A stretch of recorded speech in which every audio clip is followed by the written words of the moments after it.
Hello नमस्कार साथियों, कैसे हैं आप सब लोग। आई होप आप सब लोग स्वस्थ होंगे, मस्त होंगे, ज़बरदस्त होंगे। तो आज हम रेलवे एनटीपीसी के प्रीवियस ईयर में आए हुए क्वेश्चन पेपर के मैथ वाले पोर्शन को सॉल्व करेंगे, वो भी बेस्ट अप्रोच के साथ। तो ज़्यादा टाइम ख़राब ना करते हुए सीधा चलते हैं क्वेश्चन की तरफ। पहला क्वेश्चन है, हरीश के मासिक वेतन 45,000 रुपये में से 1/3 भाग शिक्षा पर खर्च होता है और 2/6 भाग भोजन और अन्य ज़रूरतों पर खर्च होता है। वेतन का शेष भाग उसके बचत में जाता है। बचत धनराशि कितनी है? तो देखो, 1/3 भाग खर्च होता है शिक्षा पर और 2/6 कितना होता है? ये भी 1/3 ही होता है। तो 1/3 भाग खर्च होता है भोजन और अन्य ज़रूरतों पर। तो टोटल कितना खर्चा हो गया? 1/3 और 1/3, टोटल 2/3 भाग खर्च हो गया, यानी कि 3 में से 2 खर्च हो गया। तो बचा कितना? 1। कितने में से? 3 में से। तो बचत धनराशि कितनी आएगी? टोटल कितनी है? 45,000। तो 45,000 का 1/3 भाग तो आ जाएगा 15,000। C option. आपको इस क्वेश्चन में पेन उठाने की बिल्कुल भी ज़रूरत नहीं है। आपको सीधा क्वेश्चन में देखना है, 1/3 भाग शिक्षा पर खर्च हुआ और 2/6 यानी कि 1/3 भाग भोजन और अन्य ज़रूरतों पर खर्च हुआ। 1/3 और 1/3, 2/3 खर्च हो गया। तो बचा कितना? 1/3 किसका? 45,000 का। तो 45,000 का 1/3 आ जाएगा 15,000। मैंने आपको सिर्फ समझाने के लिए ये सब लिखा है, बाकी इसमें पेन उठाने की बिल्कुल भी ज़रूरत नहीं है। तो चलिए सेकंड क्वेश्चन देखते हैं। क्वेश्चन है, 2400 के 12% में क्या जोड़ा जाए जिससे योग 5400 के 18% के बराबर हो जाए? तो देखो, 2400 का 12%, देखो यहाँ प्रतिशत से 2 जीरो कट जाएंगे, प्रतिशत से बटे में 100 आएगा, 100 से 2 जीरो कट जाएंगे, तो इसको हम डायरेक्ट काट देते हैं। और 5400 का कितना? 18%। तो यहाँ पर भी प्रतिशत से 2 जीरो काट देते हैं। तो इसको हम अब लास्ट डिजिट से सॉल्व करेंगे। देखो, 2 को 4 से गुणा करेंगे तो लास्ट डिजिट आएगा 8, और 8 को 4 से गुणा करेंगे तो 32, लास्ट डिजिट आएगा 2। अब 8 में ऐसा क्या जोड़ें कि लास्ट डिजिट 2 आ जाए? तो 8 में 4 जोड़ेंगे तो 12, यानी कि लास्ट डिजिट 2 आएगा। तो हमको कितना जोड़ना पड़ेगा? 4 जोड़ना पड़ेगा। तो अब जो हमारा आंसर होगा उसका भी लास्ट डिजिट क्या होगा? 4 होगा। तो 4 केवल सी ऑप्शन में दिखाई दे रहा है लास्ट डिजिट, तो हमारा आंसर हो जाएगा सी ऑप्शन। इसमें भी आपको पेन उठाने की बिल्कुल भी ज़रूरत नहीं थी। आप क्वेश्चन देखते ही आंसर टिक कर सकते हो। आप चाहें तो इसे पूरा भी सॉल्व कर सकते हैं, लेकिन ज़रूरत नहीं है। चलिए अगला क्वेश्चन देखते हैं। क्वेश्चन है, एक रस्सी को 3 अलग अलग भागों में बांटा गया है। पहला भाग पूरी लंबाई का 1/5 है और रस्सी का दूसरा भाग पहले भाग का 3/2 है। तीसरा भाग रस्सी का कितना भाग है? तो देखो, यहाँ पर हमको 1/5 दिया हुआ है और 3/2 दिया हुआ है। तो बटे में क्या है? 5 और 2। तो हम टोटल रस्सी की लंबाई मान लेते हैं, इन दोनों का गुणनफल यानी कि इन दोनों का एलसीएम 10। तो हमारे पास टोटल रस्सी की लंबाई कितनी है? 10। और हमसे कहा है कि पहला भाग पूरी लंबाई का 1/5 है। तो पूरी लंबाई कितनी है? 10। तो 10 का 1/5 है, यानी कि 2 है। तो रस्सी का पहला भाग आ गया है 2, और रस्सी का दूसरा भाग पहले भाग का 3/2 है। तो पहला भाग कितना है? 2, और इसका 3/2 है। तो दूसरा भाग कितना आ गया है? 3 आ गया है। अब बचा कितना? 3 और 2 5 हो गया, 10 में से 5 गया, तो तीसरा भाग कितना आ गया है? 5 आ गया है। और हमसे पूछा है कि तीसरा भाग रस्सी का कितना भाग है? तो तीसरा भाग कितना है? 5 है। कितने में से? 10 में से। तो ये कितना आ जाएगा? 1/2 भाग। C option.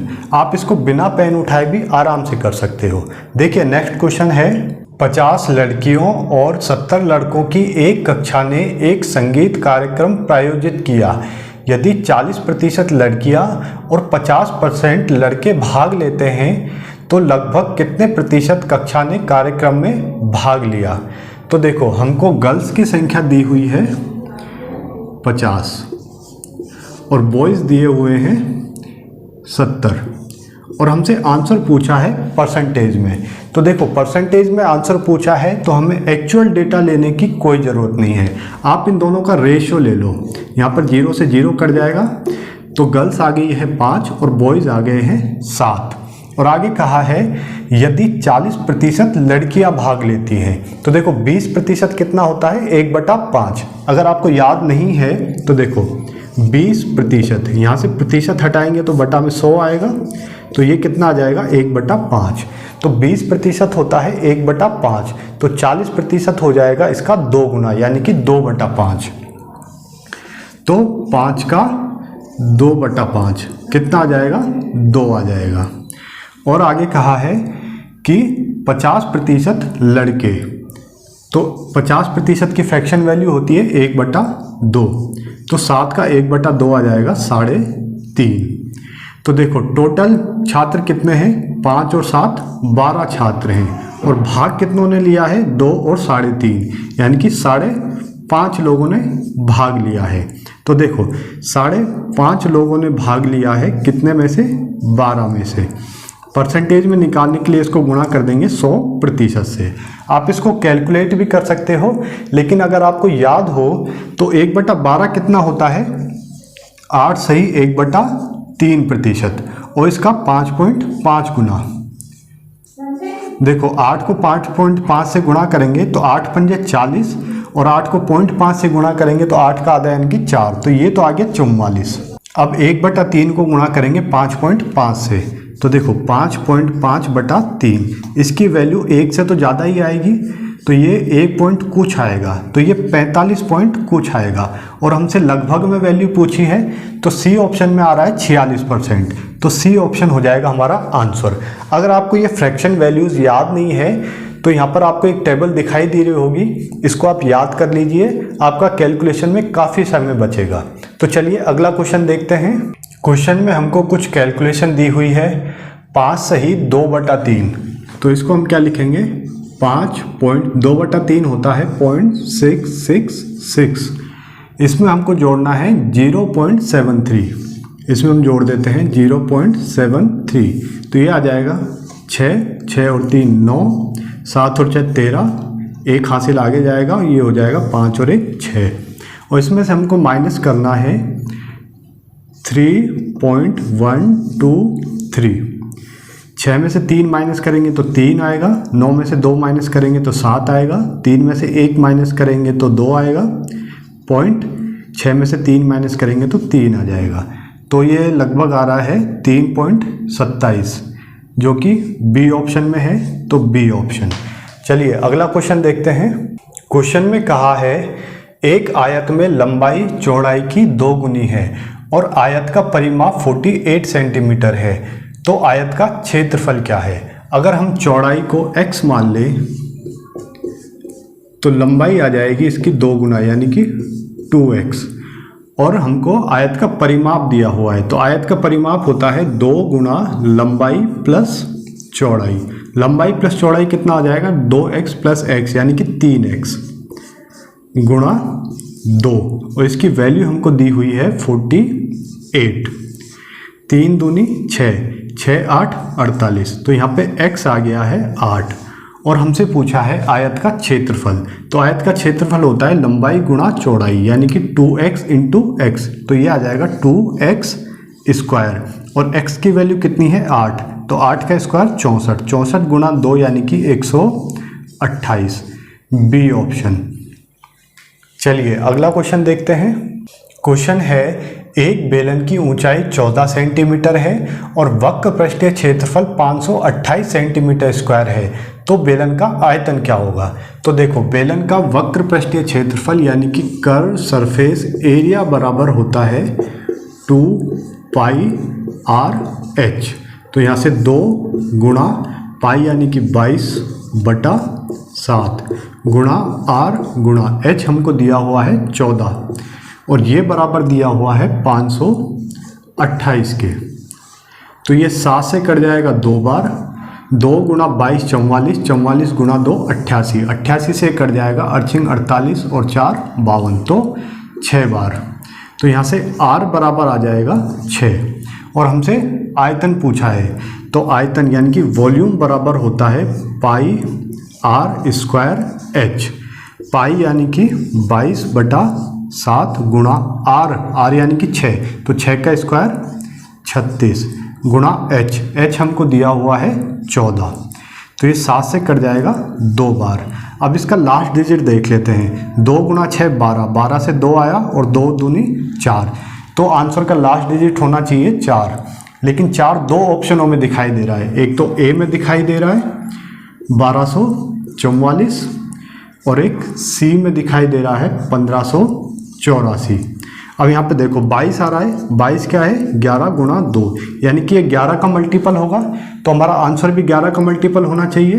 तो 4 और 2 6, 6 माइनस 4 और 1 5, तो 1 आ रहा है, तो ये 11 का मल्टीपल नहीं है, तो यही हमारा आंसर होगा। आप देख सकते हैं 5 और 4 9, 8 और 1 9, 9 माइनस 9 0, तो यही हमारा 11 का मल्टीपल है। इन सभी क्वेश्चंस का पीडीएफ आप हमारे टेलीग्राम चैनल से डाउनलोड कर सकते हैं, लिंक मैं डिस्क्रिप्शन बॉक्स में डाल दूंगा, आप वहां से ज्वाइन कर सकते हैं। चलिए अगला क्वेश्चन देखते हैं।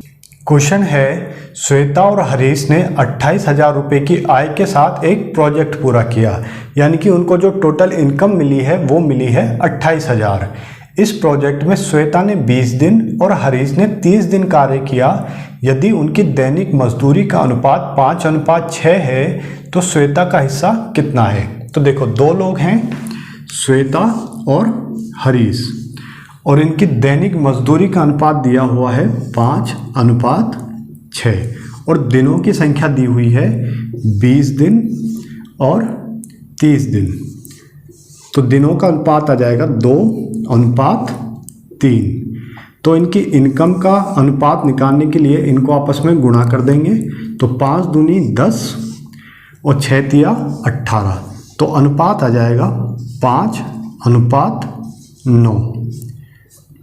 तो ये आ गया है इनकम का अनुपात, और टोटल इनकम हमको दी हुई है 28,000, और यहाँ से टोटल इनकम आ रही है 5 और 9 14, यानी कि 14 की वैल्यू कितनी है 28,000, तो 1 की वैल्यू आ जाएगी 28,000 बटा 14।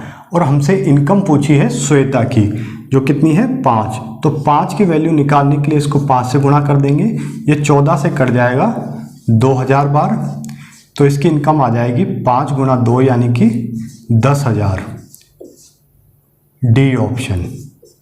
चलिए अगला क्वेश्चन देखते हैं।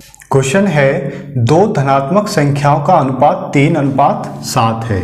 क्या अनुपात है 3:7 है, और उनका लघुत्तम समापवर्ती यानी कि एलसीएम 231 है। तो छोटी संख्या कौन सी है। तो इसमें आपको कुछ भी सॉल्व नहीं करना है, हमको देखो छोटा वाला अनुपात कौन सा दिख रहा है 3, तो जो भी संख्या होगी वो 3 का मल्टीपल होगी। तो ए ऑप्शन में 55 है जो कि 3 का मल्टीपल नहीं है, बी ऑप्शन में है 33 जो कि 3 का मल्टीपल है, तो बी ऑप्शन होगा। आगे देखें सी ऑप्शन 44 3 का मल्टीपल नहीं है, और डी ऑप्शन 77 भी 3 का मल्टीपल नहीं है, तो हमारा आंसर हो जाएगा बी ऑप्शन। अगर आप इसको सॉल्व करना चाहें तो आपको ये बात पता होनी चाहिए कि जब भी 2 संख्याओं का अनुपात दिया हो, मान लेते हैं ए अनुपात बी है, तो संख्या निकालने के लिए हम इनको एचसीएफ से गुणा कर देते हैं, तो संख्या हो जाती है एच ए और एच बी। यहाँ पर एच क्या है एचसीएफ, और एलसीएम बराबर होता है एच ए गुणा बी के। तो देखो यहाँ पर दोनों संख्याओं का अनुपात दिया हुआ है और हमको एलसीएम दिया हुआ है क्वेश्चन में 231, और ये बराबर किसके होता है एच ए बी के। तो एच हमें पता नहीं है, ए बी क्या है 3 गुणा 7, तो 7 या 21 से ये कर जाएगा, 21 एकम 21 और 21 एकम 21, तो यहाँ से h यानी कि एचसीएफ आ गया है 7। तो संख्या निकालने के लिए हम क्या करते हैं, अनुपात को एचसीएफ से गुणा करते हैं। तो छोटी वाली संख्या निकालनी है, तो छोटा अनुपात ये है, तो इसको हम एचसीएफ से गुणा करेंगे, तो इसको 11 से जब गुणा करेंगे तो आ जाएगा 33, यानी कि बी ऑप्शन। और अगर आपने चैनल को अभी तक सब्सक्राइब नहीं किया है तो चैनल को सब्सक्राइब जरूर कर लेना। अगर आप हमसे जुड़े रहे तो यकीन मानिए आपका मैथ्स में एक भी मार्क्स नहीं कटेगा। जब मैं तैयारी करता था तो मेरे भी मैथ्स में फुल में से फुल मार्क्स आया करते थे, और आपका सिलेक्शन कभी भी मैथ की वजह से नहीं रुकेगा। चलिए अगला क्वेश्चन देखते हैं। क्वेश्चन है 13,400 रुपये की राशि पर 4 वर्ष का साधारण ब्याज 2,680 रुपये है, तो ब्याज की दर क्या है? तो देखो 4 साल का ब्याज दिया हुआ है 2,680 रुपये, तो 1 साल का ब्याज कितना आ जाएगा? 6 चौक 24 और 7 चौक 28, 670 रुपये। तो 670 रुपये हमको ब्याज मिला है किस पर? 13,400 रुपये पर। इसको प्रतिशत में निकालने के लिए 100% से गुणा कर देंगे। यहाँ पर 2 जीरो से 2 जीरो कट जाएगा और 13 पंजू 65, तो ये इसका 5 गुना है, तो आ जाएगा 5%। C option. बिल्कुल आसान सा सवाल था। चलिए अगला क्वेश्चन देखते हैं। क्वेश्चन है एक क्लब में महिलाओं और पुरुषों की संख्या का अनुपात 3:2 है। हाल ही में 300 महिलाएं क्लब में शामिल हुई और अनुपात 5:2 हो गया। अब क्लब में महिला सदस्यों की संख्या कितनी है? आप इस क्वेश्चन को आराम से बिना पेन उठाए सॉल्व कर सकते हो। मैं आपको लिख के समझा देता हूँ। देखो महिलाओं और पुरुषों की संख्या का अनुपात दिया है वुमेन एंड मैन, और अनुपात है 3:2, और हमसे कहा है कि 300 महिलाएं शामिल हुई, तो 300 महिलाएं आई तो अनुपात हो गया है 5:2। देखो पुरुष पहले कितने थे? 2 थे, और अभी भी 2 हैं। महिलाएं पहले 3 थी, अब 5 हो गई, यानी कि 2 महिलाएं बढ़ गई हैं। तो क्वेश्चन में कहा है कि महिलाएं कितनी आई हैं? 300। तो 2 की वैल्यू कितनी है? 300। तो 1 की वैल्यू कितनी हो जाएगी? 300/2 यानी कि 150। तो यहाँ से 5 की वैल्यू कितनी आ जाएगी? 5 गुना 150, 15×5 75, यानी कि 750। तो आ जाएगा डी ऑप्शन। चलिए अगला क्वेश्चन देखते हैं। क्वेश्चन है एक समचतुर्भुज के आसन्न कोण 3:6 के अनुपात में है, तो समचतुर्भुज का सबसे छोटा कोण कौन सा होगा? आप इसको बिना पेन उठाए कर सकते हो। देखो इसको क्या करना है, इसमें देखो दोनों कोणों का अनुपात हमको दिया हुआ है 3:6, और हमें पता होना चाहिए कि समचतुर्भुज के आसन्न कोणों का जो योग होता है वो होता है 180 डिग्री, और हमको यहाँ पर योग दिया हुआ है 6 और 3 9, तो 9 की वैल्यू कितनी हो जाएगी? 180। तो 1 की वैल्यू आ जाएगी 180/9, और हमसे छोटा वाला कोण पूछा है, तो छोटा कौन सा है? 3। तो 3 की वैल्यू निकालने के लिए इसको गुणा कर देंगे 3 से, तो ये 3 से कट जाएगा 3 बार, और ये 3 से कट जाएगा 60 बार, तो आ जाएगा 60 डिग्री। D option. अगर आपको इससे भी ज़्यादा शॉर्ट में करना है तो देखो क्या करना है, अनुपात कितना दिया हुआ है? 3:6 दिया हुआ है, और छोटा कोण पूछा है, तो इन दोनों में से छोटा कौन सा है? ये वाला।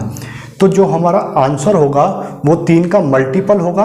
तो देखो ए ऑप्शन 120 डिग्री 3 का मल्टीपल है, बी ऑप्शन 40 डिग्री 3 का मल्टीपल नहीं है, सी 80 डिग्री 3 का मल्टीपल नहीं है, और डी 60 डिग्री ये भी 3 का मल्टीपल है। अब हमारा आंसर या तो ए होगा या डी होगा। अगर हमारा आंसर ए हो, यानी कि अगर छोटा कोण अगर हम 120 डिग्री ले, तो हमें पता है कि आसन्न कोणों का योग कितना होता है? 180 डिग्री। अगर छोटा कोण 120 है तो बड़ा वाला कोण क्या आएगा? 180 - 120 यानी कि 60 डिग्री आएगा, जो कि गलत बात है। अगर हम छोटा कोण 60 डिग्री लें तो बड़ा वाला कोण कितना आएगा? 180 - 60 यानी कि 120 डिग्री आएगा, ये वाला ठीक है। तो हमारा आंसर होगा डी ऑप्शन। चलिए अगला क्वेश्चन देखते हैं। क्वेश्चन में हमको कुछ संख्याएं मल्टीप्लाई में दी हुई है और कहा है कि इसका इकाई का अंक यानी कि यूनिट डिजिट क्या होगा, या कहें कि इसका लास्ट डिजिट क्या होगा। आप इसे भी बिना पेन उठाए सॉल्व कर सकते हैं। देखो इसमें करना क्या है, हमको दिया हुआ है 4 × 38 × 764 × 1256। अब हमें इसका लास्ट डिजिट निकालना है, तो हम केवल लास्ट डिजिट ही देखेंगे। तो यहाँ पर हम 4 को गुणा करेंगे 8 से, तो 8 चौक 32, तो लास्ट डिजिट क्या आएगा 2 आएगा। 2 को गुणा करेंगे 4 से तो 4 दूनी 8, और 8 को गुणा करेंगे 6 से 8 छिंग 48, तो लास्ट डिजिट क्या आएगा 8 आएगा। तो आ जाएगा डी ऑप्शन। चलिए अगला क्वेश्चन देखते हैं। क्वेश्चन है एक वस्तु का क्रय मूल्य अंकित मूल्य का 75% है। यदि 15% की छूट दी जाती है तो लाभ या हानि प्रतिशत क्या होगा। तो देखो एक वस्तु का क्रय मूल्य यानी कि कॉस्ट प्राइस अंकित मूल्य का 75% है। अंकित मूल्य यानी कि मार्क प्राइस का 75% है। यदि हम मार्क प्राइस को 100 मान ले तो क्रय मूल्य कितना आ जाएगा इसका 75% यानी कि 75। यदि 15% की छूट दी जाती है तो छूट हमेशा दी जाती है मार्क प्राइस पर, तो 100 का 15% कितना आ जाएगा 15, यानी कि अगर 15 की छूट दी जाती है तो वस्तु का सेलिंग प्राइस कितना आ जाएगा 85। तो लाभ या हानि प्रतिशत क्या होगा। तो देखो हमने 75 रुपये वाली वस्तु को बेचा है 85 रुपये में, तो हमको लाभ कितना हुआ है 10 रुपये का। किस पर 75 रुपये पर, और इसको प्रतिशत में निकालने के लिए गुणा कर देंगे 100% से। 25 तिया 75, 25 चौक 100, 4 गुना 10 40 बटा 3, 13 तिया 39, तो 13.33% का प्रॉफिट होगा। तो डी ऑप्शन। आसान सवाल था। चलिए अगला क्वेश्चन देखते हैं। क्वेश्चन है एक परीक्षा में उत्तीर्ण होने के लिए किसी को कुल अंकों का 50% प्राप्त करना होता है। 2 पेपर वाली परीक्षा में एक छात्र ने 200 अंकों के पहले पेपर में 40% प्राप्त किया। परीक्षा में उत्तीर्ण होने के लिए 150 अंकों के दूसरे पेपर में न्यूनतम कितने प्रतिशत अंक प्राप्त करने चाहिए। तो देखो 2 पेपर दिए हैं, एक पेपर है 200 मार्क्स का और दूसरा पेपर है 150 मार्क्स का, यानी कि टोटल कितना हो गया 350 मार्क्स का, और पास होने के लिए उसको चाहिए 50% अंक। तो 50% यानी कि 350 का आधा यानी कि 175 अंक चाहिए, और पहले पेपर में उसको मिले हैं 40%, तो 200 का 40% आ जाएगा 80 अंक। तो 175 में से 80 अंक तो इसमें आ गए, तो दूसरे पेपर में कितने चाहिएंगे 175 माइनस 80 यानी कि 95 अंक चाहिएंगे। तो उसको 95 नंबर चाहिए कितने में से 150 में से। इसको प्रतिशत में निकालने के लिए 100% से गुणा कर देंगे। 1 0 से 1 0 कर जाएगा, 15 छिक्की 90 और 15 तिया 45, 15 तिया 45, 15 तिया 45। इसको 10 से गुणा करेंगे तो आ जाएगा 63.33%। ऑप्शन में 64% दिया है तो ये आ जाएगा 64%, ए ऑप्शन। इन सभी क्वेश्चंस का PDF आपको टेलीग्राम चैनल पे मिल जाएगा, लिंक मैं डिस्क्रिप्शन बॉक्स में डाल दूंगा। अगर आपको वीडियो पसंद आए तो वीडियो को लाइक कीजिए, अपने दोस्तों के साथ शेयर कीजिए। अगर कोई सजेशन हो तो कमेंट बॉक्स में बता सकते हैं। तो आज के लिए इतना ही रहने देते हैं, बाकी क्वेश्चन हम अपनी नेक्स्ट क्लास में करेंगे।